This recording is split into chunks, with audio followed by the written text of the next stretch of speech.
Hello and welcome friends. आइए आज हम लोग जानेंगे इनवेरिएंट के बारे में। ठीक है, जैसे कि आप लोग जानते हैं इनवेरिएंट मतलब क्या कि जो वेरी नहीं करता है, ठीक है ना, उसी को बोलते हैं इनवेरिएंट। तो देखिए क्या कहता है कि to show that if A X square plus 2hxy plus by square is equal to 1 and a1 X square plus 2h1xy plus b1 y square is equal to 1 represent the same conics. ध्यान दिए, यहाँ पर conics लिखता है। अब conics क्या क्या होता है? जो भी आपका पाराबोला हुआ,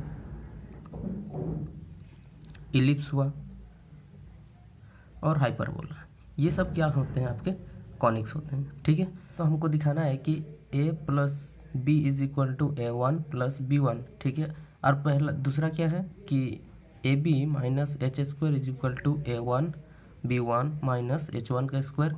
फिर 3 में देखिए a माइनस बी का whole square plus 4h square is equal to a1 minus b1 का whole square plus 4 times h1 का स्क्वायर। ठीक है, ये हमको क्या करना है? प्रूव करना है। तो चलिए शुरू करते हैं। देखिए सबसे पहले तो यहाँ पर जो दिया गया आपका दोनों इक्वेशन है। दिया गया इक्वेशन क्या है? गिवन दैट, क्या इक्वेशन दिया है कि A X square plus 2hxy plus by square is equal to 1 पहला था। फिर दूसरा में क्या था? a1 X square plus 2h1xy plus b1 y square is equal to 1। ठीक है, और ये जो दोनों इक्वेशन किसी एक ही कॉनिक्स के इक्वेशन है ना। ठीक है, अब क्या करते हैं हम लोग कि इसने तो कहा था कि हमको प्रूव करना है। देखिए अगर इनवेरिएंट चेक करते हैं तो क्या करते हैं कि अगर हम लोग उसके कोऑर्डिनेट एक्सिस को बदल देते हैं तो उसमें भी कोई परिवर्तन नहीं आना चाहिए, यही ना दिखाना है हम लोग को। तो वही करेंगे हम लोग। देखिए तो these are refer to two set of rectangular axes, मतलब इसको दो गो अलग अलग एक्सेस में सेट करते हैं हम लोग। ठीक है, जैसे कि आप लोग यहाँ देख सकते हैं, मैंने यहाँ दो सेट बना दिया है। पहला देखिए एक्स एक्सिस वाई एक्सिस हो गया। इसी को ही इसके जो एक्सिस है इसको रोटेट कर दिया मैंने कितना? थीटा डिग्री से। क्या किया मैंने? थीटा डिग्री से रोटेट कर दिया। ठीक है, तो जो नया एक्सिस निकला मेरा क्या हो जाएगा? वो x1 y1 नाम दे दिया हम लोग। ठीक है, और मैंने क्या किया? एक पॉइंट कंसीडर किया P। ठीक है, देखिए ये P का जो कोऑर्डिनेट्स होगा x, y होगा किसके लिए? जो नया पुराना वाला है, देखिए x और y के लिए है ये, है ना। लेकिन नीचे वाला जो दिए हैं देखिए x1, y1, ये किसके लिए? ये जो नया कोऑर्डिनेट एक्सिस बना उसके लिए ये वाला पॉइंट है। ठीक है, ये पॉइंट P चेंज नहीं हो रहा बल्कि कोऑर्डिनेट एक्सिस चेंज हो रहे हैं। ठीक है ना, इसको घुमा दे रहे हैं थीटा डिग्री एंगल से। ठीक है, ओ इज द ओरिजिन, वही चीज़ यहाँ लिख दिया गया है। देखिए तो having the same origin and incline at an angle theta से। ठीक है, let P be the given point and O be the origin, मतलब P एक पॉइंट कंसीडर करते हैं किसमें? कोई भी कॉनिक्स जो इक्वेशन दिया था उस पर हम लोग कंसीडर किए एक पॉइंट। ठीक है, क्योंकि हम लोग जानते हैं ये जो पॉइंट मतलब ये जो P पॉइंट का दूरी है यहाँ से यहाँ तक की दूरी, भले आप पुराना वाला एक्सिस का बात करें या नया वाला एक्सिस, दोनों का लेंथ तो परिवर्तन नहीं आएगा। तो इसीलिए हम लोग क्या कर सकते हैं? पुराने वाले का जो लेंथ निकालेंगे, पुराने वाले कोऑर्डिनेट एक्सिस के आधार पर अगर डिस्टेंस निकालते हैं तो क्या हो जाएगा? X square plus Y square. किससे? डिस्टेंस फॉर्मूला से हम लोग जानते हैं, यहाँ O से P तक का दूरी निकाल सकते हैं। ठीक है, ये पुराने कोऑर्डिनेट एक्सिस से निकालना है, मतलब x और y के लिए। लेकिन फिर अगर हम लोग x1 और y1 के लिए निकालते हैं तो क्या लिखना पड़ेगा? x1 का स्क्वायर प्लस y1 का स्क्वायर, क्योंकि दोनों का डिस्टेंस जो है वो परिवर्तन नहीं होगा, मतलब चेंजेस नहीं होगा, OP चेंज नहीं होगा, इसीलिए क्या होंगे? दोनों बराबर होंगे। ठीक है, अब देखिए हम लोग क्या करेंगे? A X square plus 2hxy plus by square this is equal to 1 दिया था ऊपर में। ठीक है ना, इक्वल टू 1 था। फिर जो a1 एक्स का square plus 2h1xy plus b1 y square था। ठीक है ना, मतलब जो इक्वेशन मेरा ये था, ठीक है ना, ये वाला इक्वेशन में हम लोग क्या कर देंगे? इस वाले इक्वेशन को हम लोग नए कोऑर्डिनेट एक्सिस में लिख देंगे। ठीक है, और दोनों ही इक्वल है। देखिए ये दिस इज इक्वल टू 1 तो ये भी इक्वल टू 1।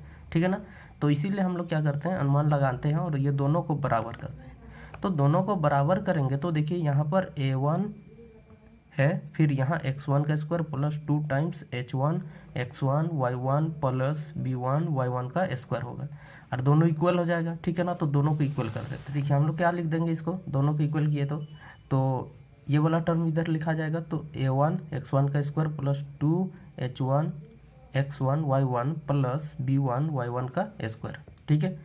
अब क्या करते हैं हम लोग, दोनों तरफ हम लोग क्या करते हैं, k times X square plus Y square से ऐड कर देते हैं, ठीक है।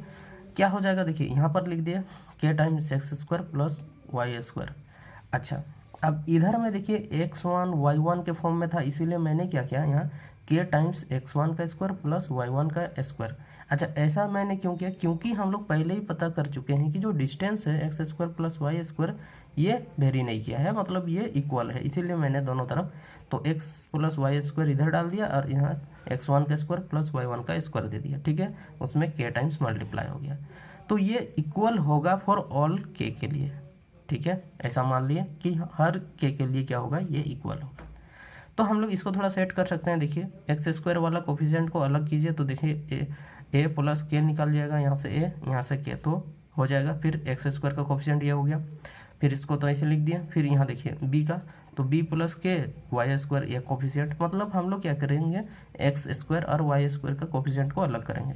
इस तरह से इधर भी x1 स्क्वायर का कोफिशिएंट और फिर y1 स्क्वायर का कोफिशिएंट को इक्वल किए, ठीक है।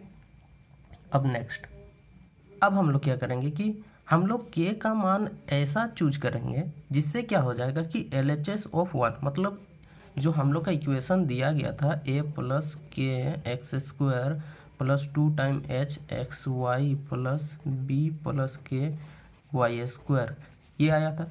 तो दिस इज इक्वल, फिर इधर भी जोड़ देते हैं, सब में 1 1 लगा दीजिए, इधर भी a1 प्लस यहाँ के x1 का स्क्वायर, इस तरह से इधर गया, ठीक है। तो यहाँ पर देखिए कि हम लोग k का मान अगर हम लोग ऐसा चुन लेते हैं जिससे क्या हो जाएगा LHS, तो ये हो जाएगा LHS। ये LHS जो क्या हो जाएगा, इज अ परफेक्ट स्क्वायर, ठीक है। अगर इधर परफेक्ट स्क्वायर बनना है तो भाई इधर भी परफेक्ट स्क्वायर बनेगा, ठीक है। हम लोग ऐसा अनुमान करके जा रहे हैं, तो ठीक है ना, बराबर करके गए हैं, तो क्या करेंगे, इधर भी एक परफेक्ट स्क्वायर बनाना पड़ेगा, ठीक है। किसके लिए, उस के वैल्यू के, इसी चीज़ लिखे हैं।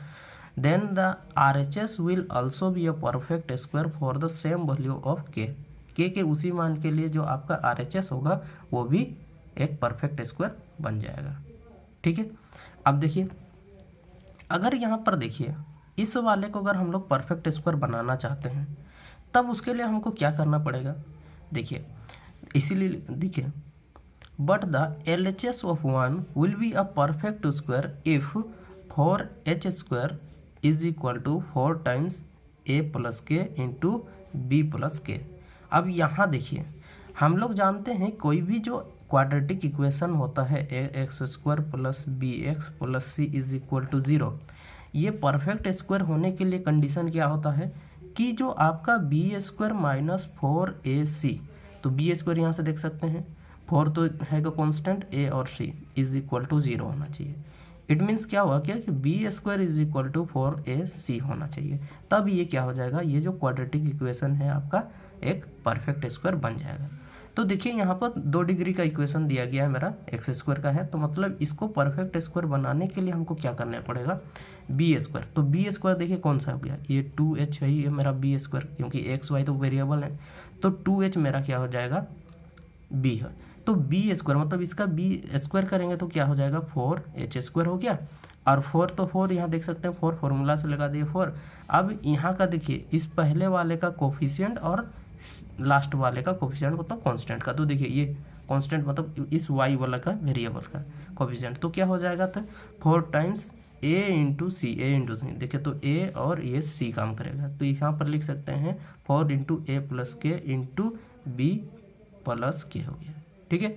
अब इसी को देखिए, ठीक है, अब इसको क्या करेंगे हम लोग, सॉल्व करेंगे। तो सॉल्व करेंगे तो क्या आएगा, देखिए हर किसी के साथ यहाँ पर क्या हो जाएगा, 4 टाइम्स मल्टीप्लाई होगा, तो इसीलिए मैंने क्या कर दिया, इस 4 को इधर पार कर दिया, तो खत्म हो गया। तो मेरा जो इक्वेशन बना वो क्या आ गया, K square plus K times A plus B plus A B minus H square. Solve करके भी देख सकते हैं, यहाँ पर इसको इसके साथ मल्टीप्लाई कीजिए तो ए भी निकल जाएगा, इसको फिर इसके साथ, फिर इस वाले को इसके साथ, तो देखिए ए प्लस बी इंटू के आ जाएगा, फिर के साथ के स्क्वायर आ जाएगा, फिर इसको इधर कर देंगे तो देखिए माइनस एच स्क्वायर हो जाएगा, ठीक है ना। तो इस वाले को सॉल्व करके ही ये लाया।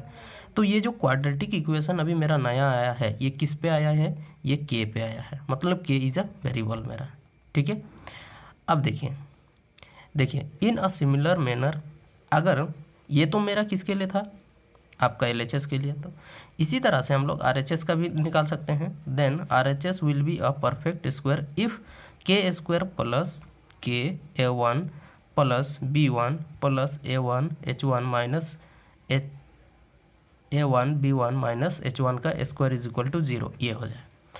देखिए तो ये तो LHS के लिए था, लेकिन RHS वाला के लिए भी तो RHS वाला के लिए भी तो वही होगा, ठीक है ना। तो इसलिए क्या कर दिए, बस खाली जहाँ जहाँ पर A और B था वहाँ पर क्या लिख दिए, A1 B1 और H था तो उसको H1 कर दिए। तो ये जो क्वाड्रेटिक इक्वेशन है ये भी K पर ही है, ठीक है।